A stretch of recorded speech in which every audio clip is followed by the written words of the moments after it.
Bonjour à tous, c'est Paul Dame pour vous présenter une fois encore un sapin en sucette. Et donc là, aujourd'hui, je me suis demandé, est-ce qu'il est possible que des algues poussent sur des animaux, et par exemple des oiseaux, donc particulièrement des oiseaux en fait. Et donc, je me suis dit, bah oui, éventuellement, puisque les algues sont résistantes à la dessiccation et à la déshydratation.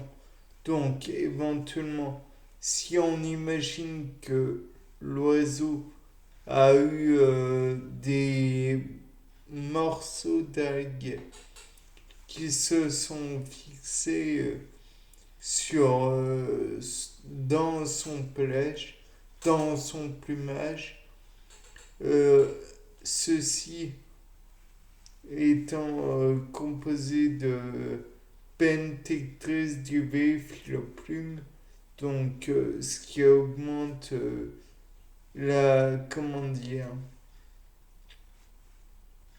la possibilité que l'oiseau ait conservé éventuellement sa chaleur, mais imaginons un tout petit peu d'eau, il en suffit peu.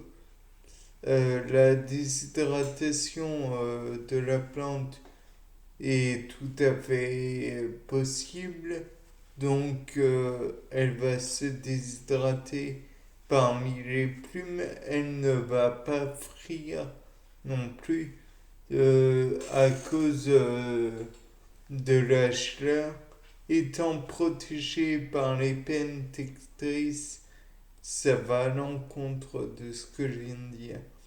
Il n'y aura pas d'eau qui va aller jusqu'à elle, mais le plumage sera recouvert petit à petit de de mucus ainsi que d'autres substances qui font qui vont être tout à fait hydratantes et donc peut-être par la suite pourrait-on trouver dans ce plumage des graines puisque des algues qui pourraient pousser puisqu'il n'y aura pas accès à la lumière. Naturellement, ce n'est pas sûr que ça puisse être fertile, puisque là on parle de morceaux d'algues. Mais j'imagine qu'il est possible que si des graines venaient à se déposer dans le plumage des oiseaux, il pourrait y avoir des pousses de plantes directement dans les plumages, puisque je pense aussi que c'est possible dans les poils d'un mammifère.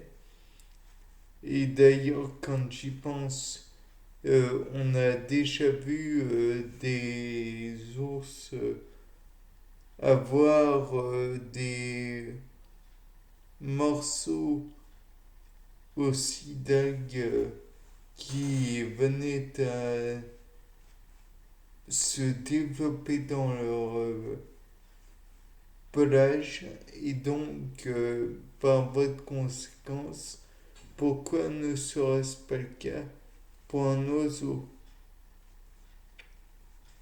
Après tout, il y a tout à fait ce qu'il faut dans ce plumage. De plus, en plus de l'eau, on peut envisager la possibilité qu'il y ait des oligo-éléments. D'ailleurs, c'est quasiment sûr. Et comme pour le développement de la plante, on peut voir qu'il faut potassium, nitrate, phosphore, calcium, magnésium et soufre. Enfin, calcium, magnésium et soufre, c'est à mettre entre parenthèses, puisque déjà le potassium, le nitrate et le phosphore sont amplement suffisants. Or, via la transpiration de l'animal qui va forcément dégager beaucoup de chaleur, étant donné que le duvet et les filoplumes sont là pour emmagasiner de l'air qui sera chauffé par le corps de l'animal, alors on peut envisager qu'il transpire. Et comme avec des glandes sudoripares, comme l'oiseau aura sûrement des glandes sudoripares, alors on peut envisager qu'il transpire, que ça se dépose un petit peu sur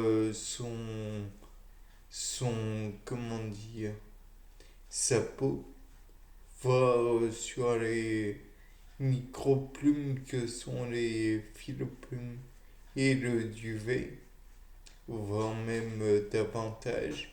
En plus, le fait est que les oiseaux vont souvent déposer des sécrétions faites par les glandes uropygiennes qui va lisser leur plumage.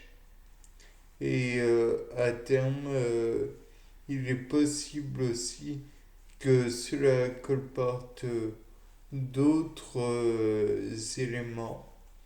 Et donc, on peut envisager que via la dégradation aussi des cellules de la peau, qu'il y ait des nutriments supplémentaires pour les plantes, les algues en l'occurrence, en plus de la salive que va déposer l'oiseau.